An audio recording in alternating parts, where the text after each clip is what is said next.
Yes, Robert Nkuna and DDG for Economic Policy in the Treasury, Monale Ratsuma.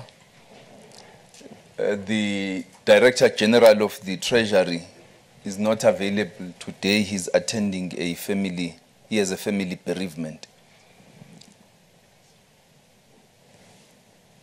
Following the release of Q1 2017 GDP data confirming an economic recession, the Minister of Finance has engaged with various stakeholders to map a way forward. It is acknowledged that failure to set the economy on a higher and more sustainable growth path will disadvantage a large portion of our population and undermine efforts rapidly to address unemployment, inequality, and poverty.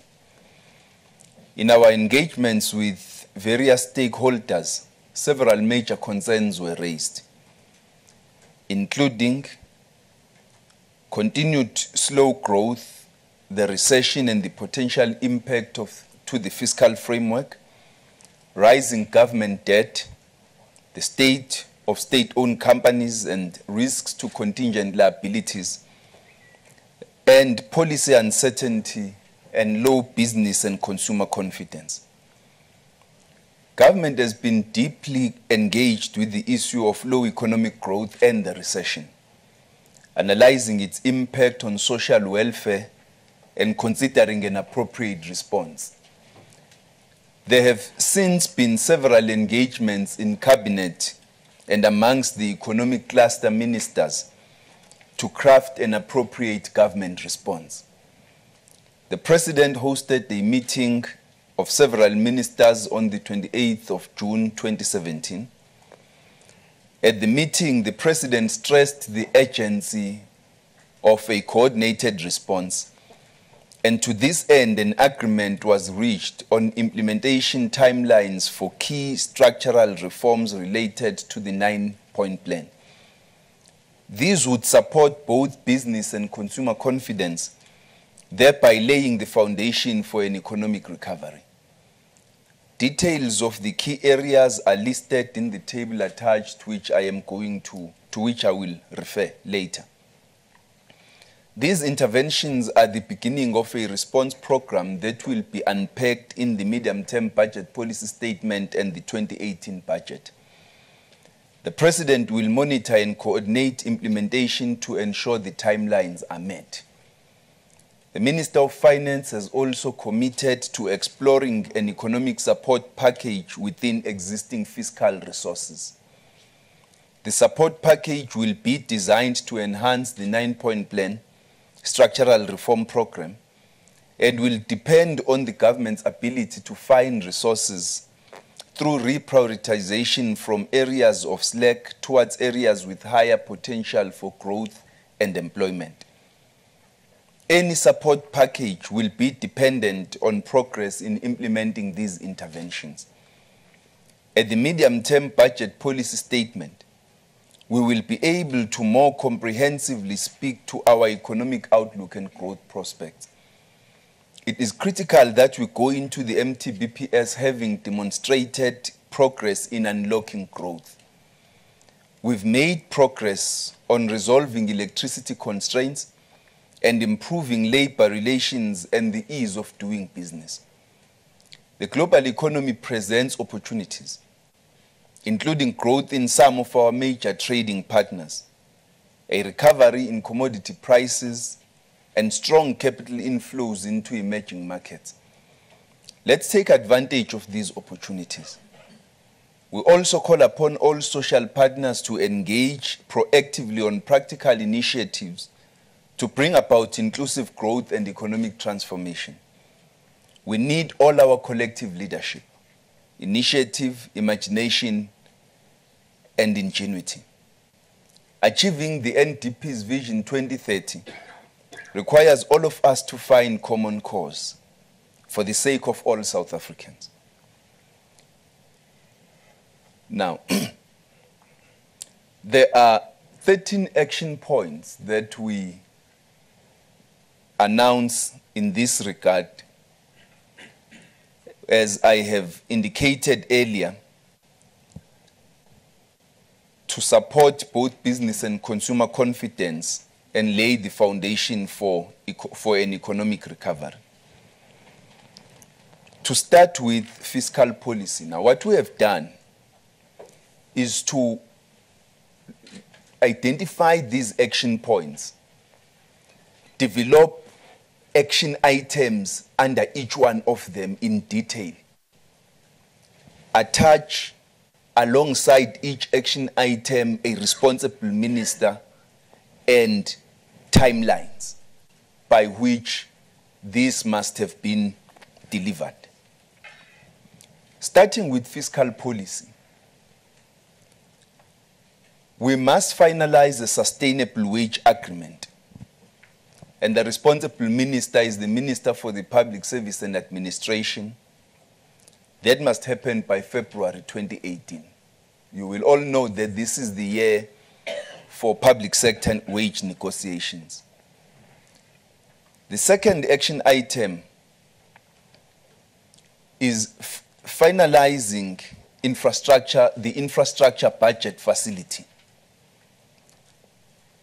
about which I spoke during our budget vote in May this year. That will be done by the Minister of Finance by October 2017. In many instances, when I refer to October 2017, you must keep in mind that I'm referring to things that will be elaborated in the medium-term budget policy statement. Number two, financial sector and tax policy. There are 4 action steps to be taken there. Convene the Financial Sector Summit to quantify transformation targets, including for low-income housing and transformational agriculture, by the Minister of Finance. Timeline is December 2017. Now, you will get copies of these, so I'm sure you don't have to scribble copiously. Second action item is bringing down banking costs by implementing the Twin Peaks legislation by the Minister of Finance. Timeline is February 2018.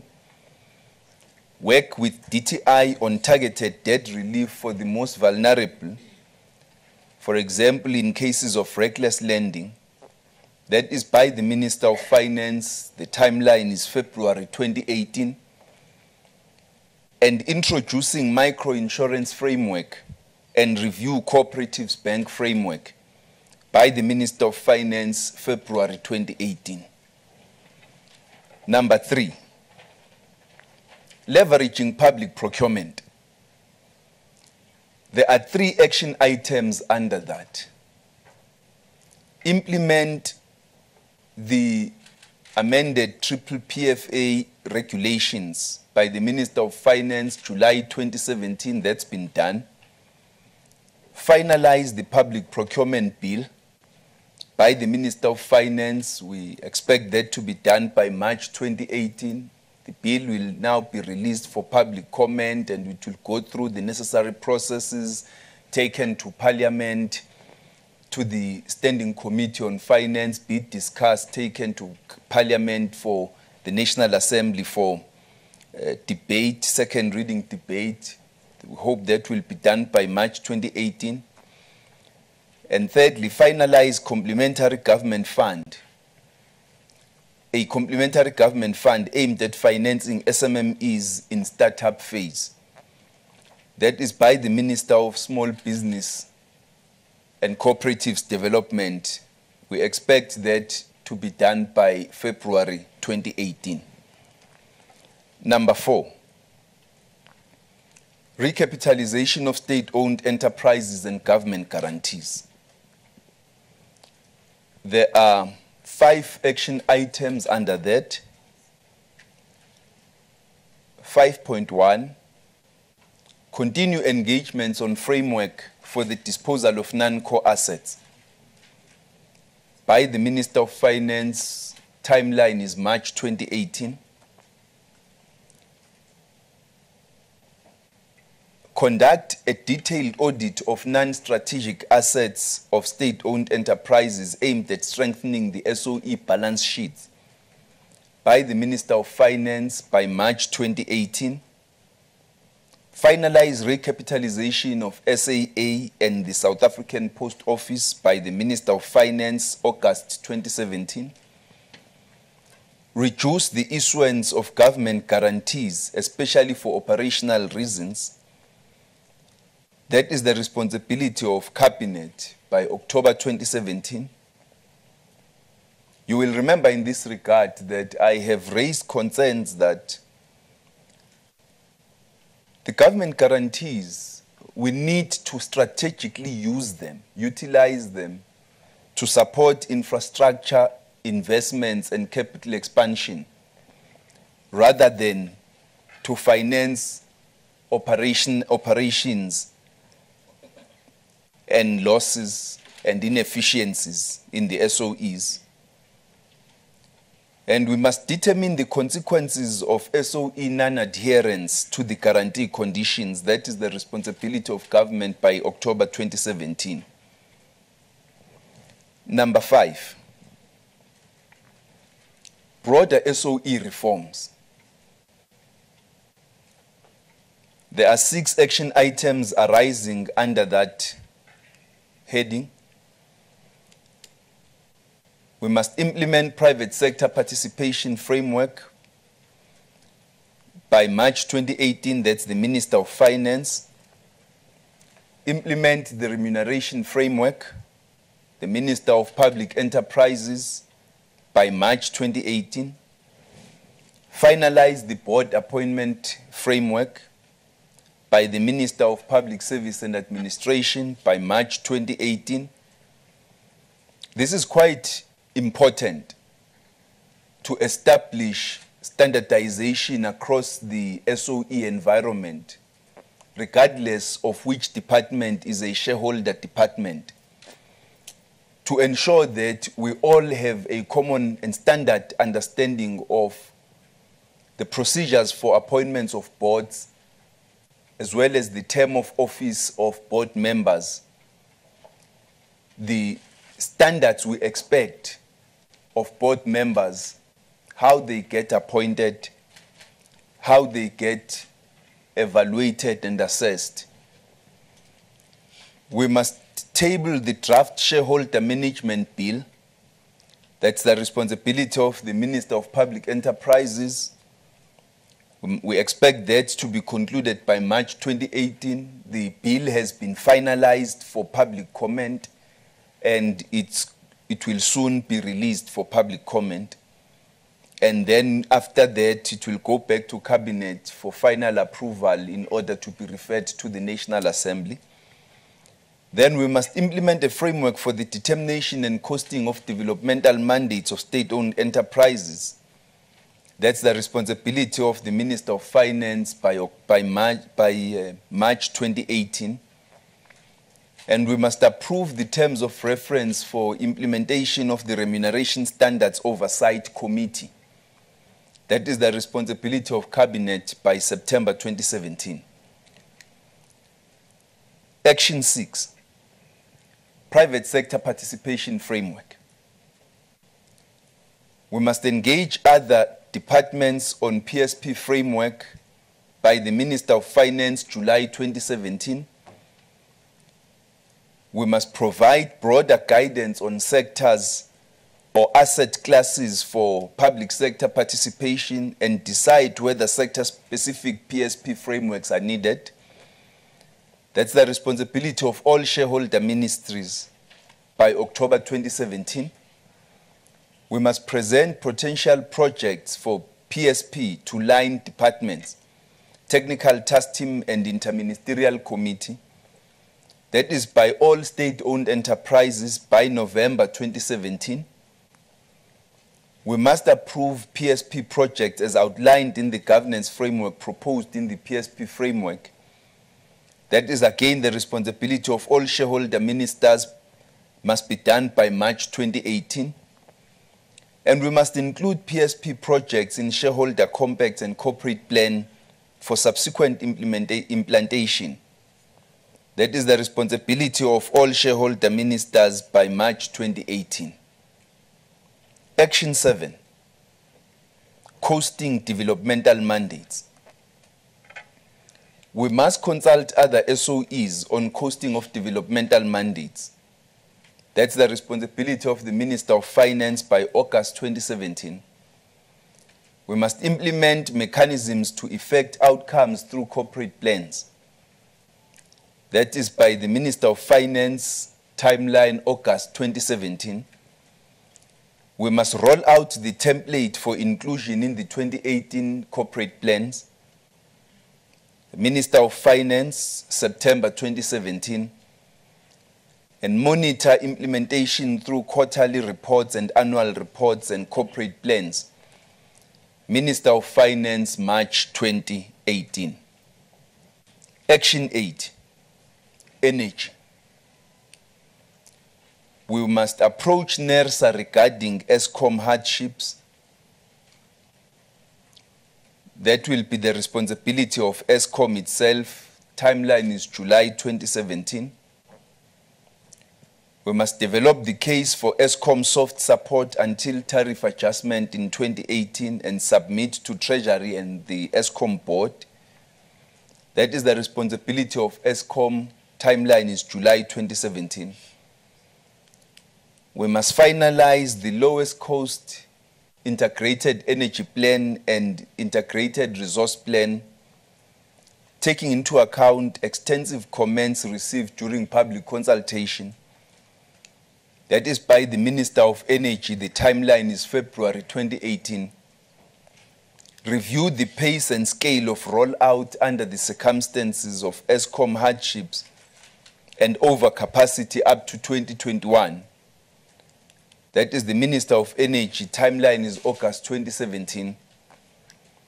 And we must review the level of participation by black industrialists and develop a strategy to increase it. That is the responsibility of the Minister of Energy. Timeline is August 2017. Action 9, SAA. We must finalize the appointment of the new CEO. That is the responsibility of the Minister of Finance by July 2017. We must finalize and implement the 5-year turnaround strategy. That is the responsibility of the Minister of Finance. The timeline is December 2019. We must negotiate with lenders to extend debt to longer term. That is the responsibility of the Minister of Finance. Timeline is October 2017. Action 10. Telecommunications. There are 5 action items under that. Number 1 is to conduct a high-level study on the wholesale open access network spectrum needs, with a view to license the remainder to the industry. That is the responsibility of the Minister of Telecommunications and Public and Postal Services. Timeline is August 2017. We must 2 issue a policy directive mandating ICASA to commence the licensing process. It is the responsibility of the Minister of Telecommunications. Timeline is December 2017. We must complete the spectrum licensing process. It is the responsibility of the Minister of Telecommunications. Timeline is December 2018. We must direct the Competition Commission to investigate the data prices. That's the responsibility of the Ministers of Telecommunications and Economic Development. The timeline is July 2017. And we must commence the rollout of Phase 1 of South Africa Connect broadband program. It is the responsibility of the Minister of Telecommunications. The timeline is August 2017. Action 11. post-bank licensing. We must implement amendments of the enabling we must amend the enabling legislation for the licensing of the post-bank.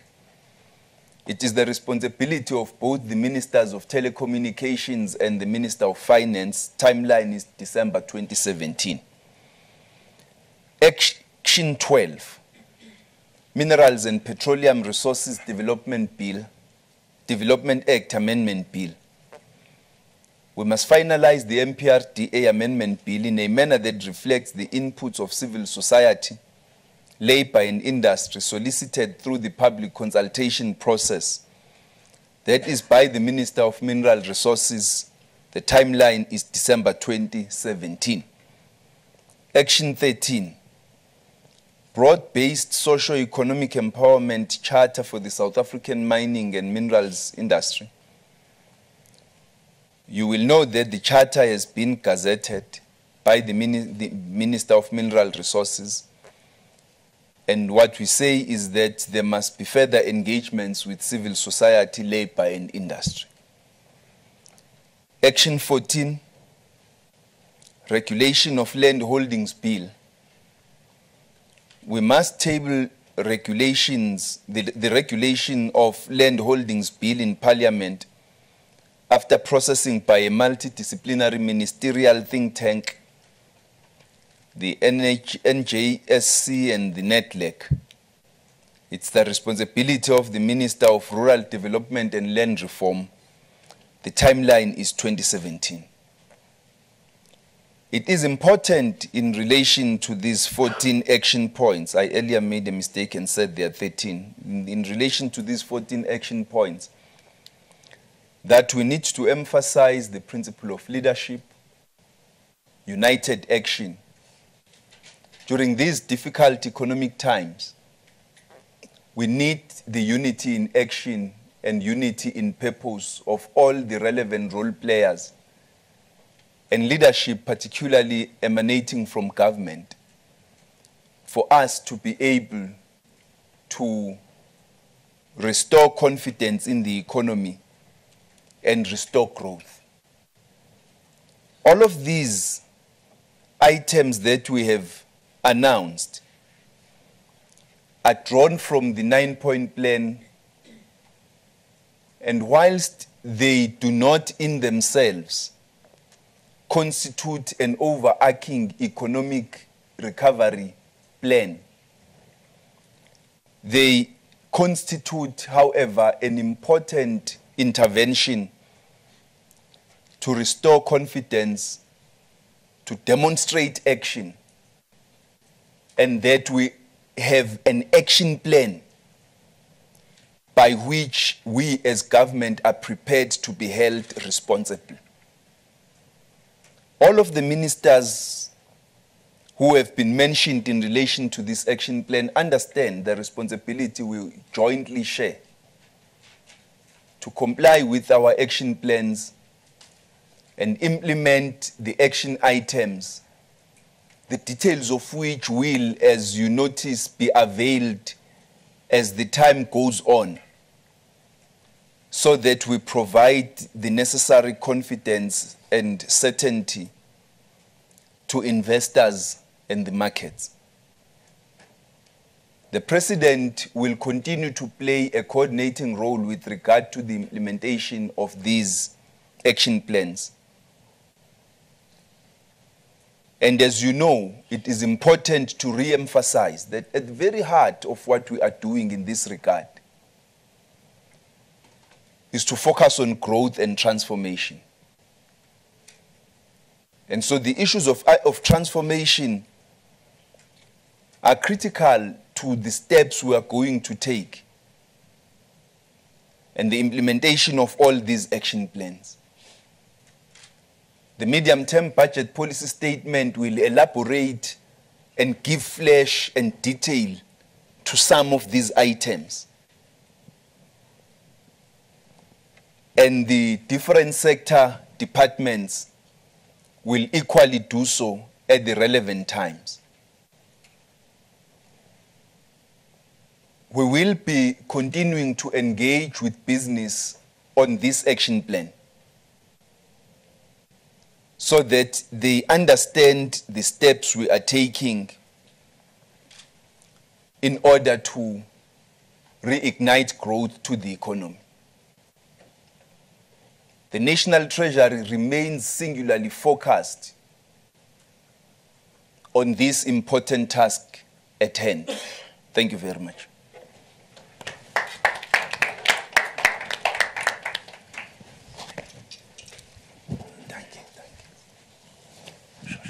Thank you, Minister. We'll open the floor for questions. So I'll take the first row, then I'll move to the second row. So we'll take about 4, and then we'll have a few more rounds. So let's start in the first row. Good morning, Minister. Karen Morn from eNCA. You've mentioned this issue of SOE management as being so pivotal to the, the economy recovering.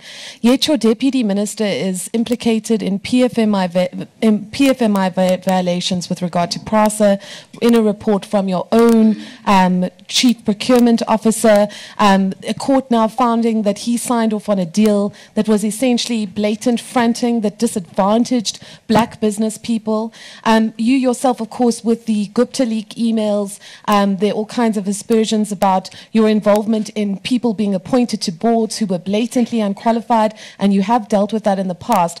But how do you deal with that credibility gap where, you yourself and the Deputy Minister are seen to be somehow involved in these kind of mismanagement of SOEs? Second of all, the Public Protector has reversed her remedial action with regard to the Reserve Bank. There have been calls for her resignation. Given the kind of impact that it had on the markets and the fact that you have articulated that you are dealing with this issue of policy uncertainty, what is your attitude on whether or not she should resign on this issue? And then finally, that same Public Protector has said that she is opposing the President's bid to halt, to put a permanent, or to block the start of a state capture inquiry pending his review with regard to his constitutional prerogative to implement commissions of inquiry. Given that every time we have a press briefing, you have to answer questions about the Gupta leak emails, what is your attitude on this? Would you like to see an inquiry immediately, or are you prepared to wait for months and possibly even years while the President's court action is finalized? Thank you. Second row, Warren. Good morning, Ministers. Warren Thompson from MoneyWeb. Minister, I just wanted to get clarity. You've given us quite a lot of information around these points to deal with the economy. What is, if we look at collectively government and the private sector's top priority in terms of the economy, what do you see that as? Is that trying to stave off the ratings downgrade? Is it to generate a certain amount of economic growth this year? Can you just give us a very succinct point around what the #1 priority is? And then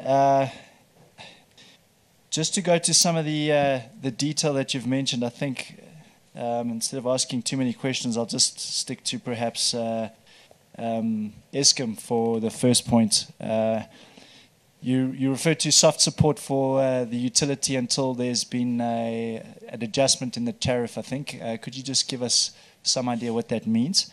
And then you said that in respect of the mining charter, which has been very contentious, you would like to have industry and government discuss that again. As you've pointed out, it has been gazetted. So what exactly would you like to see there with the mining charter, which would go a long way to kind of strengthening that confidence between government and business that you'd like? Thank you. I'll take one more question. Thank you very much. It's Mariam Issa from FinWeek. Minister, that was a very encouraging and impressive set of action points that you outlined just now. I think perhaps the most striking thing about them is the timelines, the targets. However, the most overriding question of the day is nearly every day we see more and more evidence of high-level corruption, which is draining hundreds of billions of rand from the fiscus, which could be used to spend on infrastructure, social support. And not only are we being deprived of this money, but it's spooking investors. We're seeing some pushback on that. And it's also, no doubt, it's discouraging business.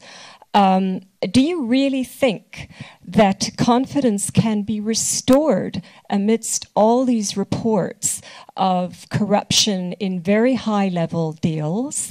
And what is your attitude towards this? Are you concerned? Because the first three people that asked questions asked more than one, so can we just deal with those ones and then I'll come back for the other ones? Please don't be motivated by those three. Just think of them as a bad influence. Ask you one question. I'm sure other people will also ask questions that you might be thinking about.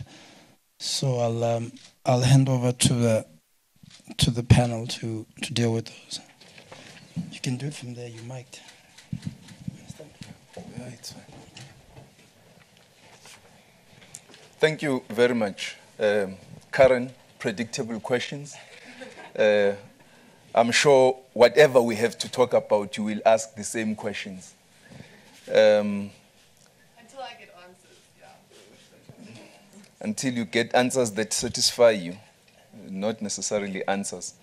Anyway, the management of our state-owned companies is quite an important issue, I think, for all of us. And I think I agree that the issues of corruption are quite, the allegations of corruption are quite an important issue that have an enormous bearing on confidence. And we all need to pay attention to the steps that we need to take in order to deal with this and remove it from our public arena. In that regard, I think the public protector has made a genuine proposal that there should be a commission of inquiry into this thing. I think it will help all of us to clear the names of those who believe they are innocent, they've been wrongfully tarnished. And so we should look forward to a speedy inquiry that will result in us knowing exactly what the issues are in regard to all of these matters. So the point that I'm making is that I fully support a commission of inquiry in this regard, as the African National Congress itself has said, and as the presidency has indicated. I think the issue for now is the modalities of how that commission will be conducted. I have no power over that matter. But all I wish for is that there should be a speedy inquiry to resolve the issues that have been put into the public domain. I certainly don't think that the public protector should resign. She was not appointed by me. She was appointed by Parliament. And I think that if Parliament wishes to make that recommendation, they should do so. I do not wish to join the chorus.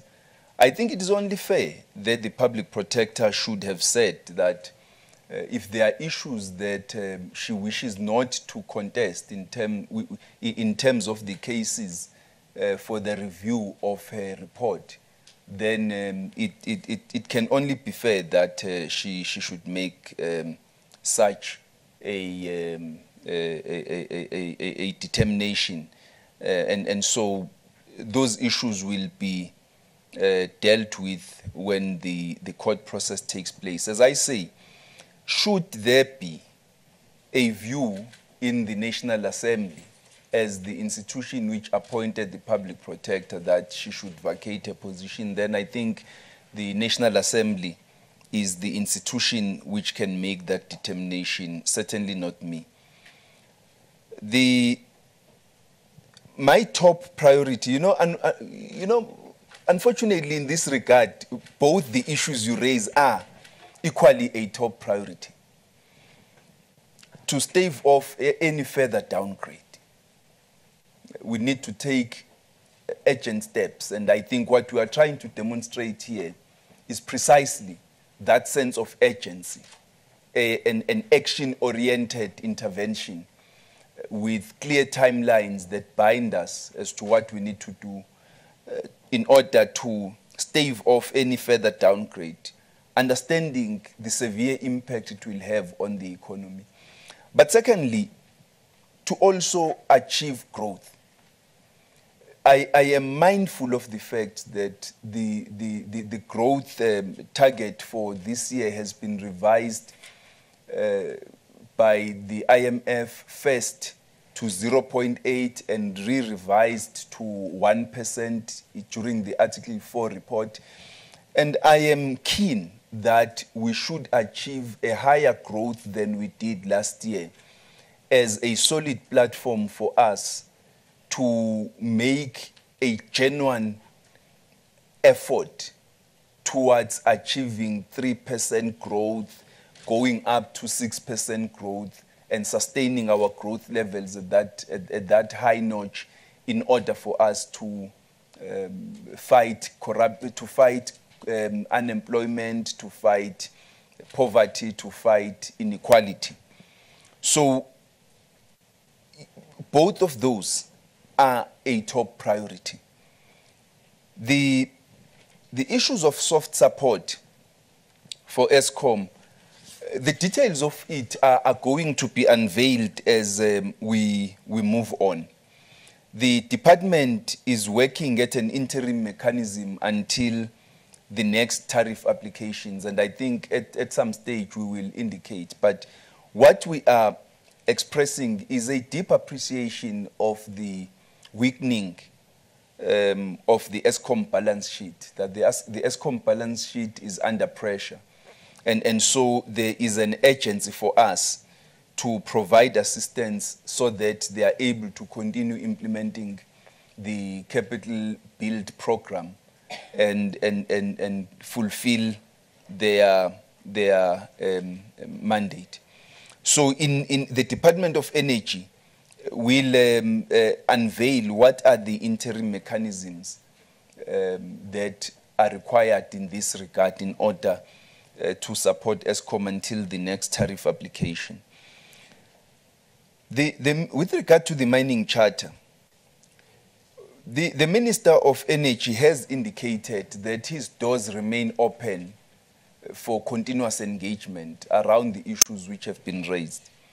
We wish to reaffirm that, to express our wish that the parties should find one another, because the litigation process could take long, delay the implementation of even the non-controversial or the non-disputed aspects of the mining charter.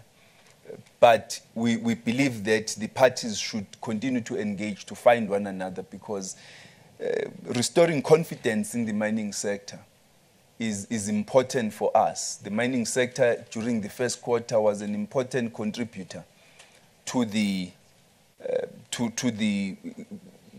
growth that it was an important contributor to the better performance than the final quarter of 2016.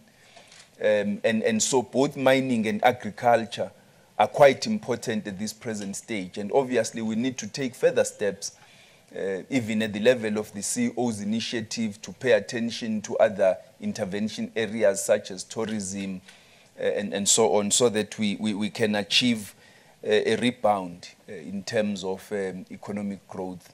So I would be keen that the parties involved in the mining charter dispute can find one another and at an ideal level be able to resolve their issues outside court, so that we don't have a prolonged litigation process that may have an impact on investor confidence in the mining sector. The issues, I think the issues that have to do with corruption and confidence, I've responded to them. I think all of us will be the better once the Commission of Inquiry has done the investigations and investigated all of the matters that relate to corruption everywhere. everywhere, not only in relation to state-owned companies, but also in relation to other matters of corruption, the IFMS and other matters that where there have been allegations of corruption, so that all of those who are being implicated in either in corruption or irregularity or in anything can have an opportunity to clear their names. We must be seen to be taking action, decisive and bold action to combat corruption in South Africa. Not because we are worried about investor perception or the ratings agencies, but because it is a correct thing to do for ourselves. It's correct for our economy. We need to act decisively and boldly and restore confidence in our economy. But combating corruption is not the only measure. The steps that we have announced today are that a demonstration of the extensive measures we need to implement.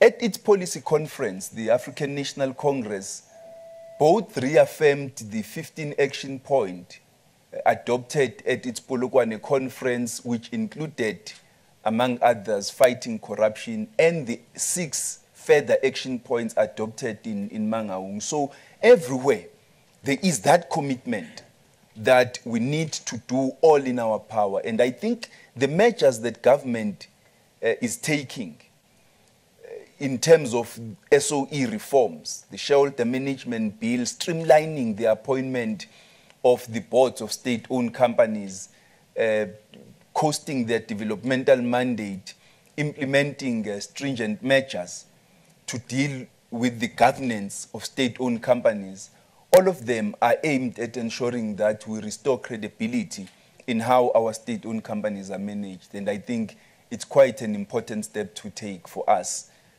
moving forward. Thank you. Should I just stand here? Yeah, you can stand, Minister, and I'll just do this. Yeah. Do this. In that case, I may have to answer each question as it comes. I've been fired. So. If you don't mind, let me start with... Oh, you already have the mic. Sorry. You can start. And the rest of the panel. My first question is around what was the growth target while... Start by introducing yourself. I know you are famous, but... I know I'm not famous, Minister. My name is Monteo Khoripa from eNCA. Apologies for that. What was the growth target for the plan while you were putting it together, the exact number that you were looking at for South Africa's growth? And another one would be, you spoke about the disposal of non-core assets. How big is that going to be, and have you earmarked some of those assets that you can share with us? You can give the ladies in front of you, since you wanted to start before ladies.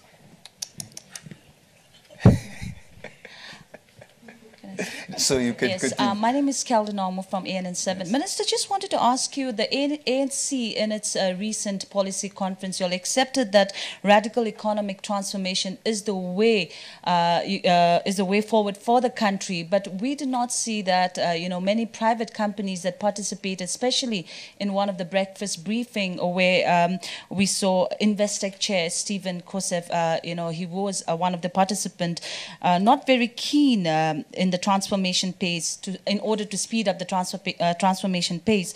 So what steps are you taking as a finance minister to bring business on board? And do you think you should go the legislative route to ensure that that the private companies comply to that as suggested by the ANC's TG?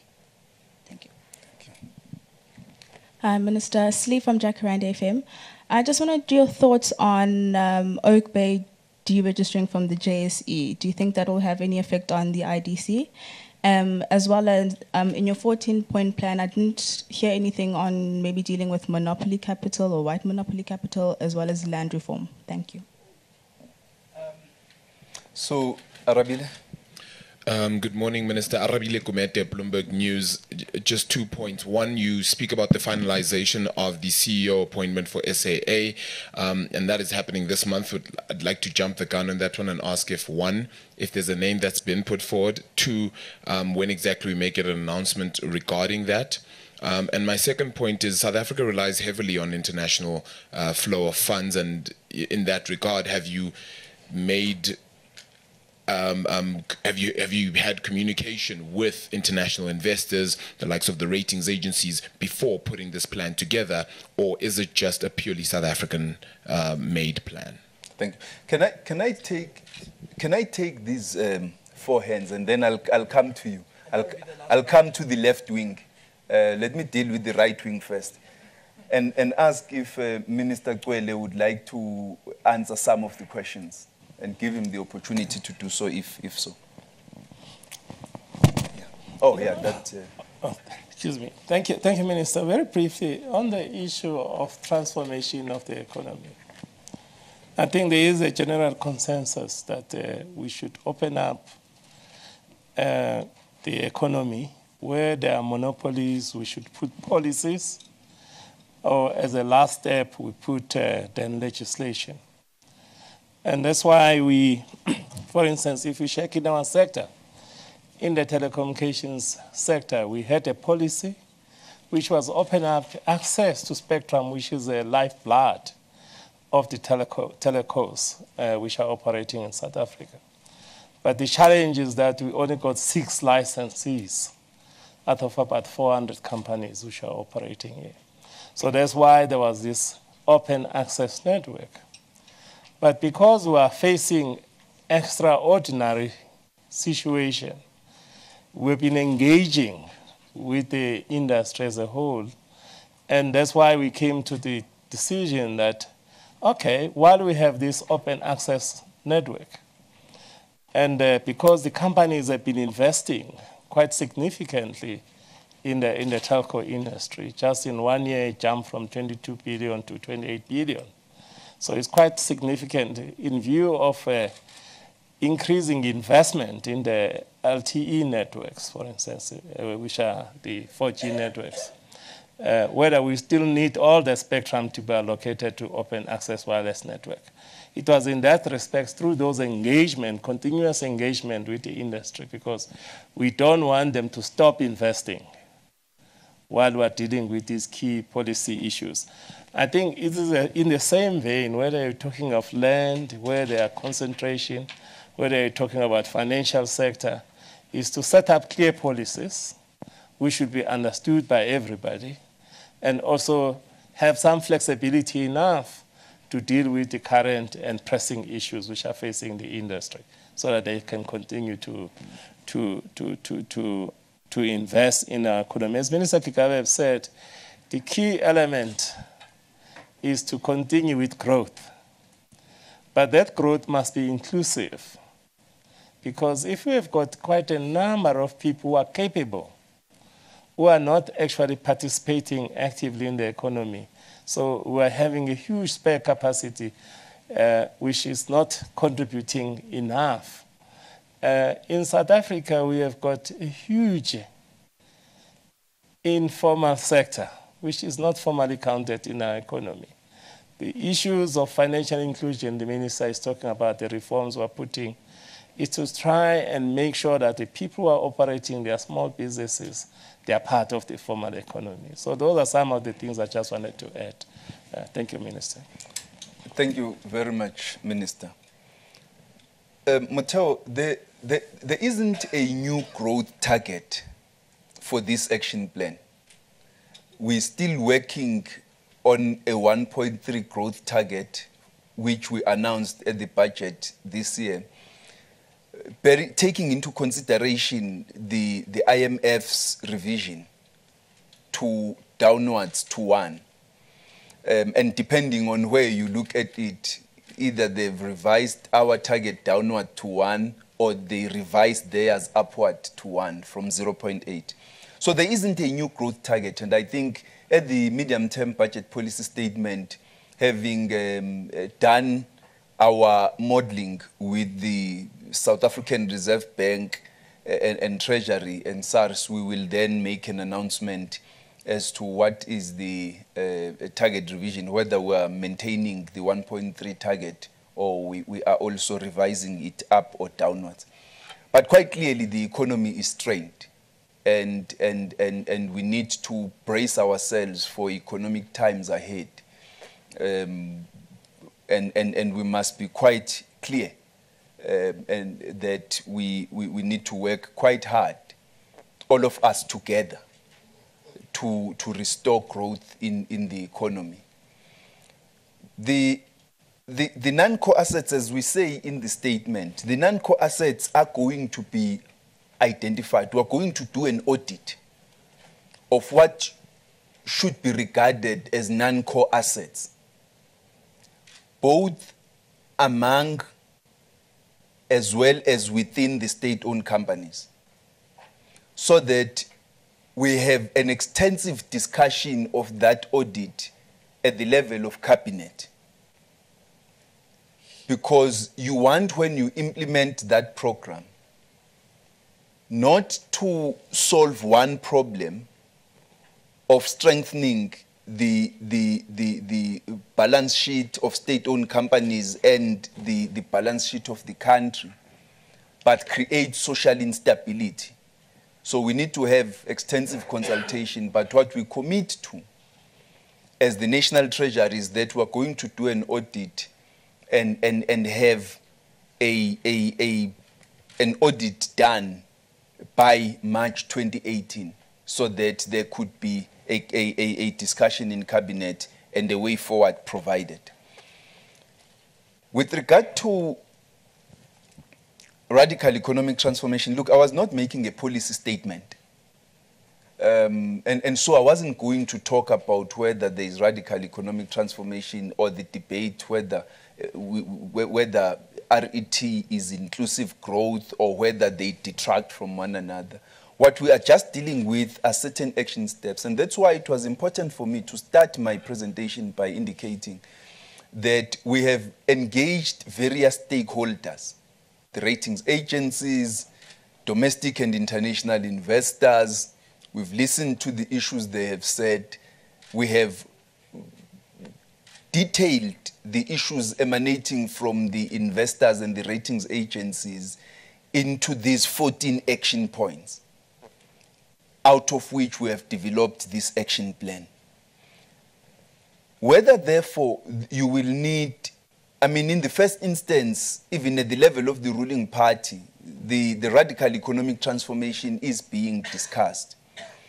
But emanating from the policy conference is that you are talking about the structure, the systems, the patterns of ownership, as well as the management and control of the economy when we talk radical economic transformation.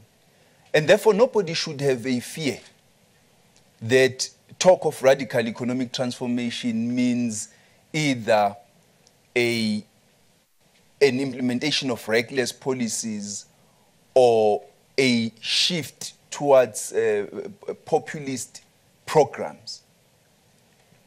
But you are talking about steps you need to take in pursuit of inclusive growth. Because inclusive growth is not going to achieve itself. We all remain focused in that the ultimate goal of what we are trying to achieve is inclusive growth. But what are the instruments towards that inclusive growth? But that's not the issue we are discussing here. And how do you implement those instruments? Do you do it by way of legislation in order to force business? Do you do it by way of establishing developmental coalitions, strategic partnerships between business and government? Because one, it's important for government to have good relations with business, to build those relations. Because business is an important player in terms of driving growth and employment in the economy. Two, therefore, government must create an enabling environment for business to be able to thrive, to flourish, and to do the business of business for the benefit of the economy. That's an incentive. 3, government must implement, because I think there is already a number of policies available in the country, including the broad-based black economic empowerment policies, the amended regulations of the PPPFA, and the instruments that will be created by the public procurement policy, and others. The Black Industrialist Program that are aimed at actually providing leadership to business to implement transformation in their own space. And in our own space as government, we use the public procurement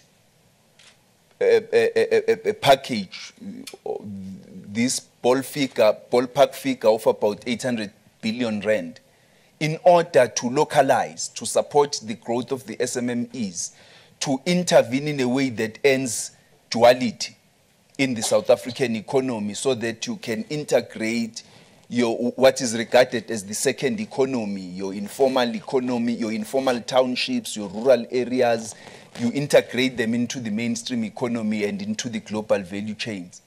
So there are instruments available at government, and that's why the policy conference of the ruling party said that the relationship between government, reaffirmed the view that the relationship between government and business remains that of competition and contestation, where government uses incentives but also uses the compulsive hand of government in order to enforce the implementation of certain transformative policies in the economy in order to drive transformation. So those debates continue about all of the issues that you were talking about. And I've made a statement earlier today that even as those debates continue, leading to December, I am aware that some of them are going to they're going to continue creating uncertainty until they are finalized. But what I have asked for is that all of those involved in the debate should do so with cool and calm heads, bearing in mind the impact those debates have on the economy. I think Professor Stephen Friedman has raised an important point also about the importance of all stakeholders getting involved in these debates, because the issues of inclusion in terms of our economy must be important not only to the ruling party or to government, but are important to all the stakeholders. So those debates, as they continue, let us bear in mind the impact they have on the economy, and let us keep cool heads and not engage in such debates in a divisive and destructive manner that will drive fear and disunity. Because at the end of the day, South Africans need to unite behind the urgent steps we must take in order to expand our economy, the revenue base, and continue growing the South African economy in an inclusive manner. Arabile raises an important question about, SLE. The impact of the Oak Bay issue, we are going to consult with the IDC on that issue, because they would have a better sense of what needs to be taken into consideration. We ourselves haven't yet applied our minds to the issue, but we are going to consult with the IDC in that regard. And the Department of, sorry, not the IDC, I meant the Department of Economic Development. We're going to consult with them because they are the ministry in charge. And so, with regard to what you call WMC, I don't know why you are scared of, you being a journalist, why you are scared of calling it by its name. With regard to the debate about monopoly capital vis-a-vis white monopoly capital, the land reform program, what the ANC policy documents have said is that it has flagged those issues for finalization in December. And what I'm saying is the debate will continue. Let's all engage with very sober and calm minds. Bear in mind the impact the debates have on the economy. And look at the capacities of big business in South Africa and how those productive capacities can be harnessed for the benefit of the economy as a whole. And what role should government play? What leadership role should government play in developing developmental coalitions, in forging developmental coalitions with big business for the benefit of the economy? In all aspects of our economy, there are bold decisions we can take that can lead to drastic improvements in our economy, both in terms of growth as well as transformation. Arabile asks whether we have a name for the SAA CEO.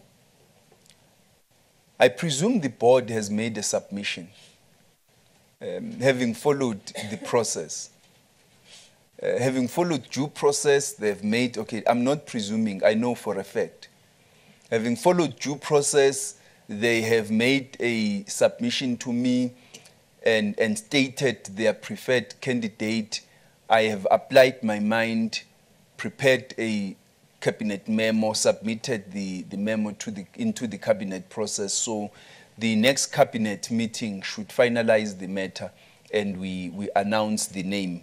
And that's why we have set the deadline of July 2017 for that. It's important that this should happen in order to assure the lenders, the SAA lenders, that government is serious, that we take serious the loans they have given us, and we are not going to be reckless with regard to the loans they have given us and the responsibility to turn the airline around by appointing someone with good business grounding, with good business acumen, someone with turnaround expertise who is going to help us achieve what SAA has failed to achieve over the last period of about a decade. So much has happened at SAA. So many CEOs have come and gone.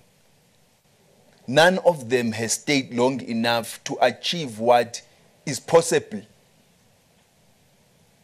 So many turnaround strategies have been developed.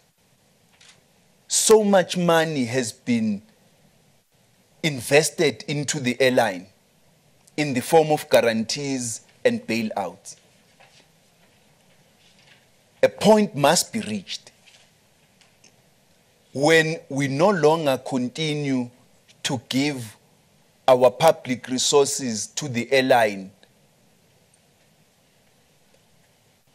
just to finance inefficiency, because that erodes public confidence in the airline and the decisions, the rationality of the decisions of government.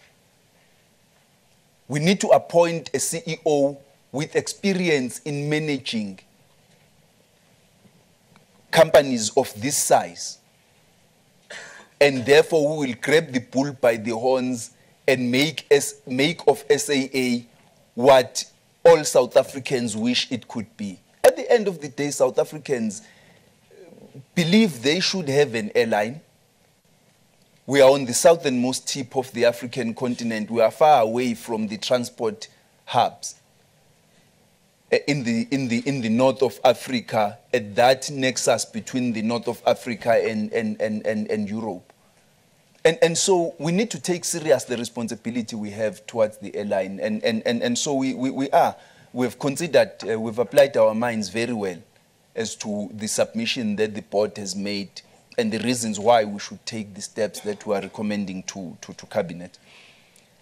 The program that we're presenting today is not just it's drawn from our engagements with the ratings agencies domestic and international investors, as well as the technical recession into which we entered during the first quarter of this year, it being the second consecutive quarter of a contraction.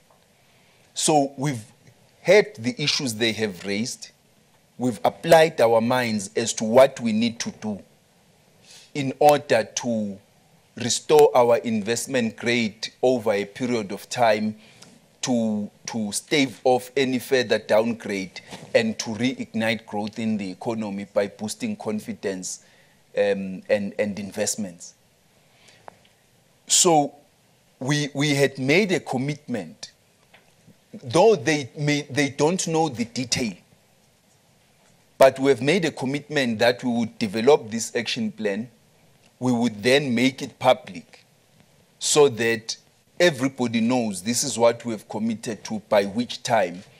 It may not be a perfect plan, but it's detailed enough to inspire confidence and demonstrate an action-oriented mindset and intervention on our part.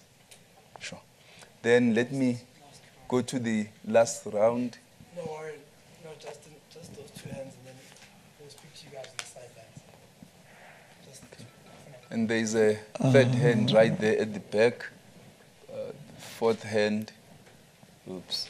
Okay. Yeah, please continue. Good day to the panel and my colleagues. My name is Mfona Kotoana from Reuters News.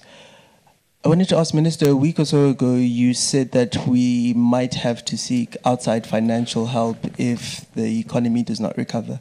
Were you referring to institutions like the IMF, the World Bank, and perhaps the BRICS Bank? And just what impact will the soft support for ESCOM have on the expenditure ceiling? Thanks.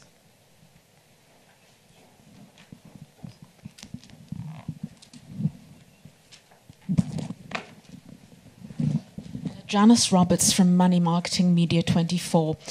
Minister, these action plan deadlines you've mentioned, are they going to be effective because past deadlines on SOEs and the MPRDA weren't kept?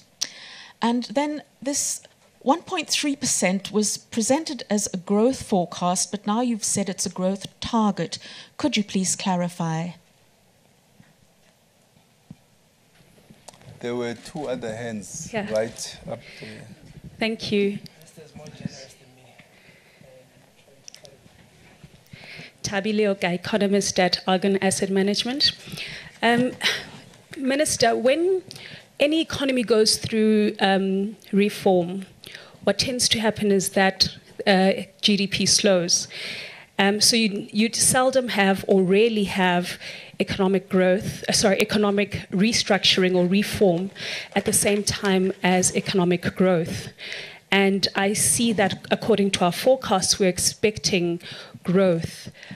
Should we not be focusing on the implementation part of it and restructuring of the economy and less so on growth? And I say this because if we remember the growth targets set out in the NDP, the 5%, and we continue to hear this growth forecast being quoted, even though realistically we know that we are unable to achieve it at least in the next 5 years.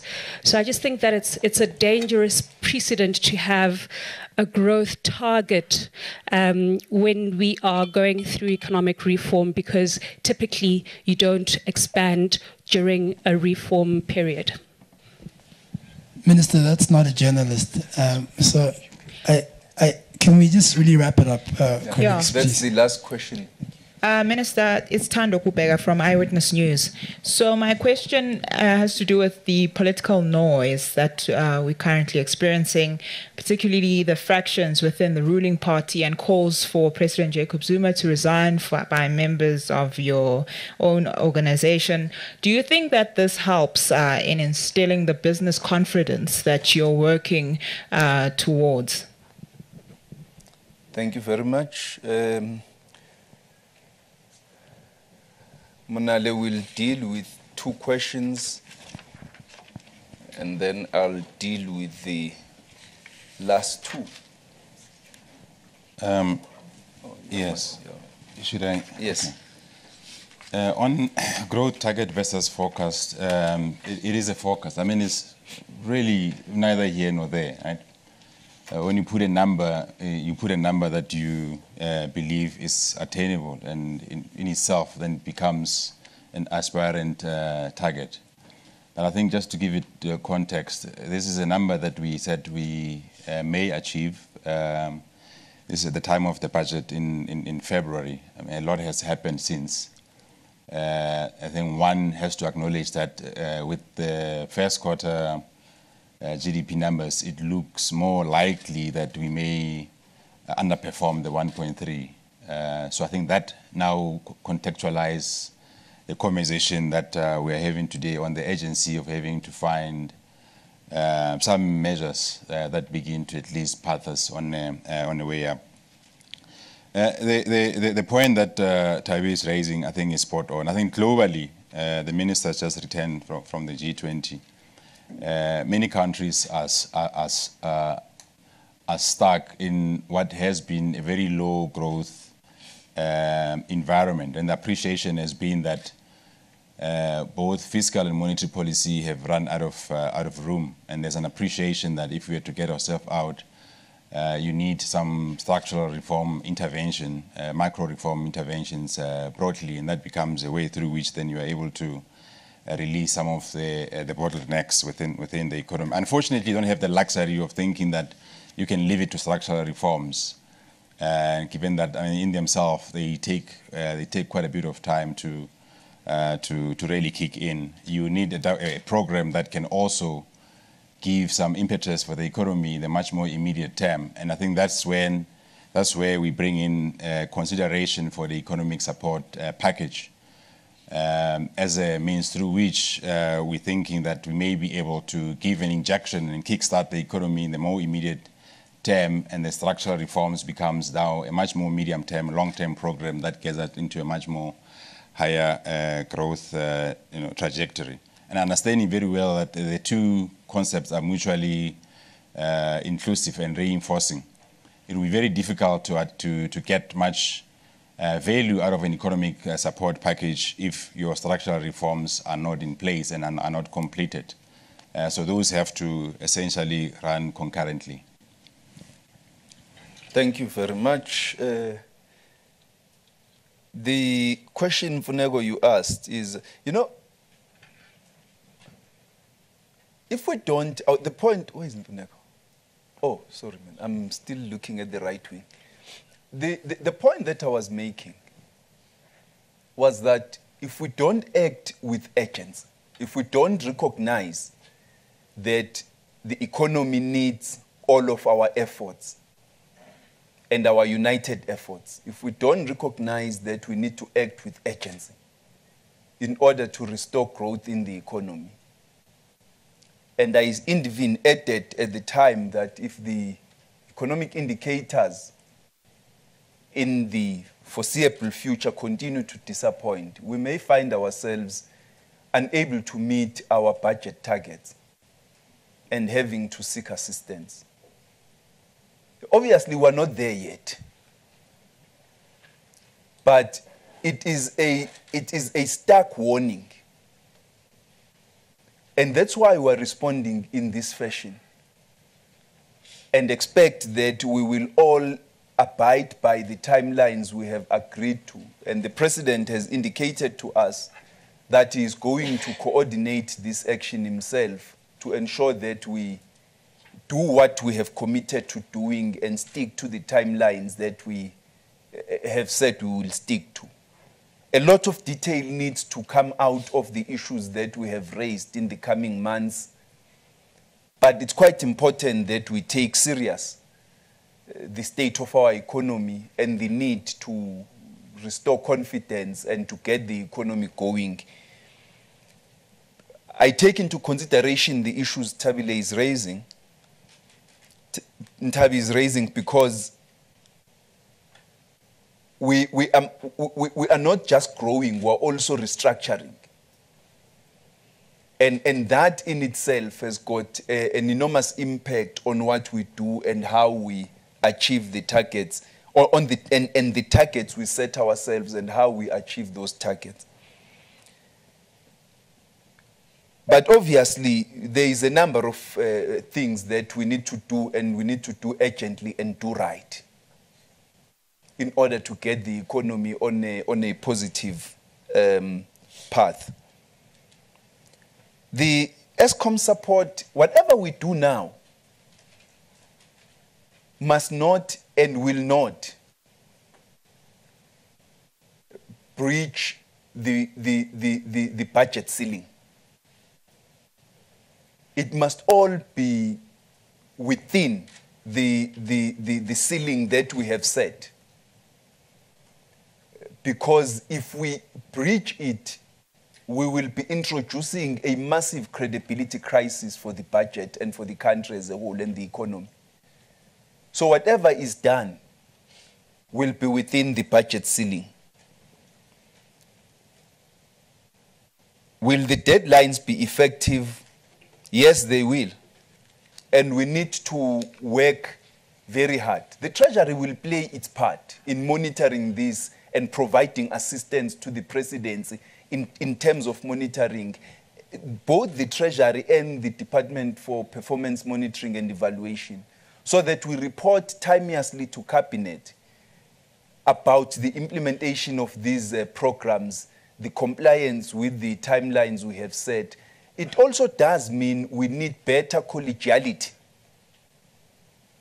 We need to develop and utilize and exploit the political capital of the Treasury in collegiate with our colleagues, so that we all work towards the same objective and understand the need to implement the programs that we have agreed to. South Africa is a democracy, and thank God we are a democracy. So that basically means, actually I must say I'm quoting the CEO of the JSE in this regard, before I'm accused of plagiarism. Thank God we are a democracy. It does mean that every 5 years we are going to have political noise, whether because the ruling party is going through its elective conference or because there are general elections. It's how we manage that political noise and the message that comes out of the economic actors. There are steps that we need to take in relation to colleagues in the cabinet in order to harmonize the public pronouncements, in order to develop a message and continue to raise consciousness about the need to stick to message. Because those with the responsibility of leadership must understand that responsibility and live up to the expectation. It may not be easy at times when the pressures of a public statement are there, when there are expectations from constituencies that you should speak in ways which they may like. But leadership is not a popularity contest. Leadership is a responsibility. That's why those upon whom it is entrusted must understand the full depth of the responsibility they bear on their shoulders. I may wish to be popular, but I understand I am the finance minister. I must never seek popularity at the expense of the economy. My words must forever not only be calculated, but be meant. I act not on my behalf, but on behalf of very many critical stakeholders, and people are watching what I say and are listening to it. And so all of us who are entrusted with leadership responsibility need to have that understanding. And I think we have a great job to do to harness those views, to harmonize the language, to standardize the message, and to ensure that those of us who speak on public platforms to the very best extent stick to message. there is, and it's not only about the statements and messages we make, it's also about forging relations. It's about maintaining close contact and engagement with business, with labor and other stakeholders, so that amidst all the noise, but we all know that this is what we are doing, this is how we are doing it, and we retain our singular focus on the task at hand. As I have said earlier, the National Treasury will remain singularly focused on the task of growing this economy and managing our fiscus. Thank you.